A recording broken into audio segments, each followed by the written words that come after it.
Kehra Tallinna mängud on atraktiivsed olnud selles suhtes, et Risto ja Jüri on väga head tööd teinud ja väga kõva satsi kokku ajanud, et hooaja alguses ilmselgelt me ei arvestanud, et Tallinn nii kõva on, aga täna on nagu näha, seisud vist on 2-2 äkki, et mõlemad oleme kodus võitnud oma mängud.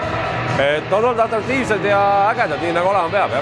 Kindlasti AC Tallinna tulekuga on Eesti liiga nagu teinud sammu edasi, et nüüd on meil ikkagi nagu 4 võistkonda, kes pretendeerivad ikkagi medalitele. Et kui siin vahepeal oli 2, siis oli 3 ja jälle 2, siis nüüd on 4. Meie ilmselgelt tahaks seal finaalis olla, aga kas seal olla Tallinnaga, siis ma oleks pigem seal Tallinnaga kui Põlvaga. Ja. Lihtsalt oleks äge, ma arvan, et Jüri, Risto, meie noored treenerid ühelt poolt on ju AC Tallinnas mängivad mõned Kehra mehed, kes on endid olnud, et ma arvan, siuke nagu heas mõttes äge vastasseis oleks nagu teistmoodi, kui on kas Kehra Põlva või Tallinn Põlva, et ta annaks käsipallile võib-olla nagu natukene juurde.